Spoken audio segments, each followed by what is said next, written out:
Au lancement de la plateforme Autisme Info Service, vous aviez commandé un sondage dans lequel on apprenait au mois d'avril dernier que 8 personnes sur 10 parmi les personnes interrogées affirment que c'est l'éducation de leurs enfants qui est le domaine dans lequel elles rencontrent le plus de difficultés. Là, j'entends qu'il y a beaucoup de paperasse aussi, d'administratif, donc c'est forcément un peu froid.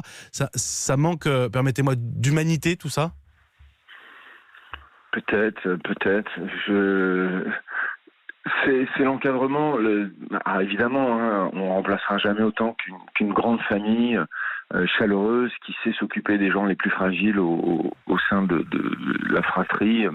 Mais si on peut étendre ça, oui, on est dans une société assez compétitive. Donc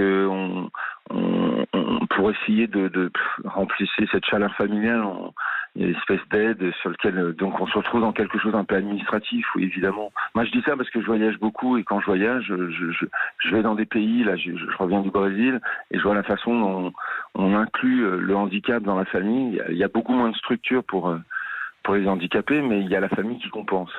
On a une société un peu différente ici. Mais c'est une question de prise de conscience de générale, quoi. C'est à ce que je disais, hein, c'est-à-dire que l'Italie inclut les handicapés beaucoup plus dans la vie sociale, les Anglais aussi, les Américains, le Canada, ils sont en avance. Et c'est à la France de rattraper son retard. Mais ce que je voulais dire surtout, ça fait 20 ans que ce sont les familles qui font avancer les choses en France. Sinon, la France accuse déjà un grand retard, mais ce serait vraiment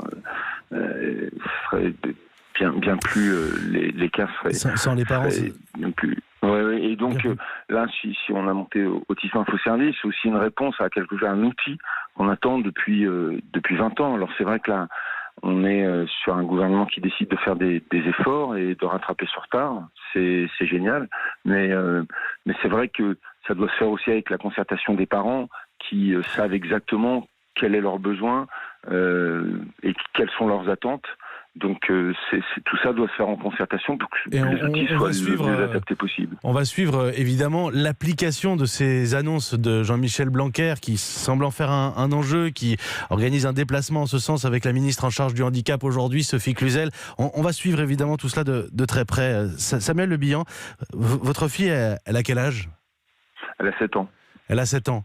La rentrée, elle rentre en CE2. Elle rentre en CE2. C'est un moment que vous appréhendez ou ça reste aussi un moment joyeux de vous dire que au bout de ce tunnel, il y a la possibilité de la mettre à l'école, de lui permettre de rencontrer d'autres enfants ?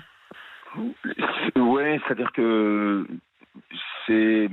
En fait, lorsque un enfant autiste est avec d'autres enfants dits typiques, normaux, ils évoluent beaucoup plus vite. Ils apprennent beaucoup plus de choses et il y a un sentiment de bonheur qui se crée aussi. Donc ce lien avec les autres est essentiel, vraiment important, à la fois pour l'évolution et pour l'équilibre psychologique.